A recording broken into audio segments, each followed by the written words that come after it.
వచ్చినప్పుడు వదిలేసినప్పుడు నా అప్పు 24 లక్షలు. 24 లక్షలు అప్పు ఉన్నప్పుడు 13,000 ఎస్సీలు చూసుకొని 50,000 ఉద్యోగాలు వదిలేస్తాను. స్టూడెంట్స్ చాలా మందికి బిజినెస్ నచ్చట్లేదు. ఇప్పుడు మధ్యలో కూడా వెళ్ళిపోయారు స్టూడెంట్స్. వీళ్ళందరితో ప్రాబ్లం ఏంటంటే ఏం ఇది కాదు బ్రో, నేనే చెప్తున్నా ఇప్పుడు అర్థం కాదు బ్రో. పెళ్ళం వచ్చినాక క్లియర్ గా అర్థం. ఇప్పుడు అంతా మబ్బులు ఉంటుంది. పెళ్ళం వస్తే బొమ్మ క్లియర్ ఉంటుంది. వంగవాడి బండ చూడమని చూస్తావు. స్కూల్ అడిగితే ఏమవుతారా కాలుగొట్టు మెడకి వేసినావు కదా, పెళ్ళాన్ని సాప్తానికి ఏమన్నా చేయాలి. అప్పుడు ఐఏఎస్ పోతుంది. Yes or no? Direct selling is not the business of selling a soap. It is the business of giving you hope. నేను వాడినా నేను గెలిచినా నాకు నెలకి ఇంత వస్తుందని మీకు ఇచ్చే ధైర్యం, అది బిజినెస్. నన్ను చూసి ఇంకో నలుగురు నిలబడతారు, అది ధైర్యం. That is what is business. ఇలా జనాల్ని సబ్బులే చూసి పాడవుతుంది. అందుకే స్టూడెంట్స్ కనెక్ట్ అవుతలేదు. వైజాగ్ లో స్టూడెంట్స్ చాలా తక్కువ ఈ బిజినెస్. వెరీ సూన్ ఇప్పుడు మీరు ఏమడుగుతారు, మీరు జాయిన్ అవ్వండి మేడం ప్లీజ్ మేడం అంటున్నారు. రేపు పొద్దుగా డైలాగ్ ఏముంటుందంట, సార్ నన్ను జాయిన్ చేసుకోండి సార్ ప్లీజ్. ఇది రాకపోతే మీరు దేనికంటే దాన్ని నేను రెడీ సార్. 2 సంవత్సరాలు వెయిట్ చేయరు. జనాలు వచ్చి నేను జాయిన్ అయితే సార్ నన్ను తీసుకో అని చెప్తే కొద్ది రోజులు ఆగు నేర్చుకున్నాక రా అని చెప్పి రోజు వస్తుంది. నీకు ఇప్పుడే ఎంట్రీ లేదని రోజు వస్తుంది. వస్తారా అర్థమైంది సార్. 13,000 అప్పుడు జాబ్ వదిలేస్తే 13, 26, 29, 43, 47, 66, 88, 90, 97, 1,00,000, 1,04, 1,32, 1,55, 1,66, 1,66, 2 15, 2 25, 2 75, 3 30, 3 65. అమ్మా దేవతలు మీరు మొత్తం మాట్లాడరా. చంద్రబాబు నాయుడేనా రంజిత్ సార్ అయినా పర్లేదు మాట్లాడు. సో 3,60,65,000, 4,20, 4,52, 5,26, 6,29, 6,43, 6,56 నేను తీసుకున్న IS check. Last month income 5 lakhs.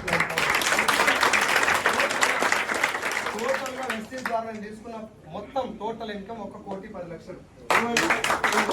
24 లక్షలు అప్పు ఉంటుందా పోయి ఉంటుందా? నా భార్య మెడకు మా మామ బంగారం పెట్టిండు 10 తులాలు. నేను ఉంటే దొంగలు ఎత్తుకపోతానా తీసుకుపోయి బ్యాంకులో పెట్టి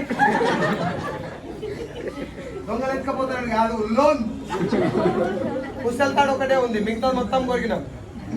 నేను ఇంటికి పోతే మా మామ ఎప్పుడు వచ్చిన వాళ్ళు అనేది నాకేమో ఎందుకు వచ్చినవరా భోజనం కదా. మామ కష్టపడి సంపాదించి భార్యకు పెట్టిన బంగారం బ్యాంకులో పెడుతూ గట్టిగా మాట్లాడితే మనిషే కాదు నాతో సంబంధం.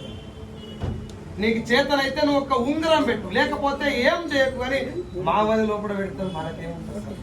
అవునా కదా? కోపడకురు ఎవరు కూడా. అది నాకు అనిపించినటువంటి విషయం. మా మామకు 4 ఆడపిల్లలు. పెద్ద ఆడపిల్లలు నాకు ఇచ్చి పెళ్లి చేసాడు. ₹1 కూడా అప్పు చేయకుండా నాకు పెళ్లి చేశాడు. మిగతా 2 పెళ్లి కూడా నా దగ్గర ₹1 అడగకుండా పెళ్లి చేశాడు.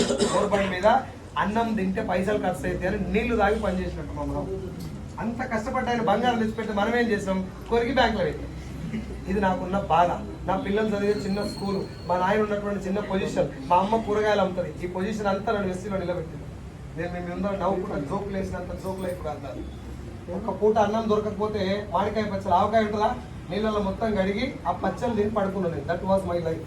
అవునా? ఆ గ్రౌండ్ లెవెల్ నుంచి ఒక్కోసారి ఏడుపు వస్తే కన్నీళ్ళు తాగి బతికారు. అర్థమైంది? సినిమా స్టోరీ కాదు, it is my real life story. Building కు ఎన్ని రకాల పనులు ఉంటాయి అన్ని చేస్తాను నేను. సెంట్రింగ్ పని చేసిన, ఊపర్ పని చేసిన, పెయింటింగ్ చేసిన. నేను ఎలక్ట్రీషియన్ యాక్చువల్గా. హౌస్ వైరింగ్ మొత్తం చేస్తాను నేను. ఫ్యామిలీ గిల్ అన్ని ఫిట్ చేసి ఆ పొద్దున్న దాకానేమో కాలేజీకి వెళ్ళేది, నైట్ అంతా ఈ వర్క్ చేస్తుంది. లెట్రిన్ గుంతలు ఉంటాయా ఇంట్లో, సెప్టిక్ ట్యాంక్ గుంతలు 8-9 గజాల గుంతలు తవ్వేది నేను. ఆ గుంత తవ్వుకుంటా నైట్ అంతా గుంత తవ్వాలి, పొద్దున్న కాలేజ్ పోవాలి. అది నా జీవితం. ఇది ఎందుకు చెప్తున్నా అంటే నాకంటే ఎక్కువ కష్టపడాలి ఎవరైనా ఉంటుంటారు, వాళ్ళకి కనెక్ట్ అయ్యి బిజినెస్ చేసుకుంటారని ఉద్దేశం. ఇంకో జోక్ ఏంటంటే 8 గజాల గుంత తవ్వితే బిల్లు 8,000 అయింది 10 ఏళ్ల కింద. 8,000 బిల్లు అయితే ₹1 కూడా ఇవ్వాలి, ఇప్పటిదాకా ఇవ్వాలి. అది నా లైఫ్. ఇప్పుడు నెలకు 6 లక్షలు, 14 లక్షల కారు. నా టీంలో 1,00,000 పైన తీసుకునేటటువంటి మన కేదార్ సార్ లాంటి వాళ్ళు ఒక 11, 16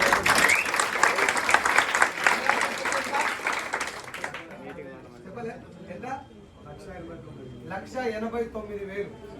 ఒక వాటర్ ప్లాంట్ పెట్టుకొని వాటర్ క్యాన్ ఆటోలు వేసుకొని ఇల్లు తిరిగి వాటర్ క్యాన్ పోసేటువంటి వ్యక్తి పార్ట్ టైం ఎల్ఐసి చేసుకుంటాడు. వాళ్ళ వైఫ్ పిండి గిరిని, కారం మిల్లు పిండి గిరిని ఉండేది. వాళ్ళిద్దరు కలిసి పనిచేస్తున్నప్పుడు వాళ్ళ వైఫ్ ఒకరికి, సార్ ఒకరికి.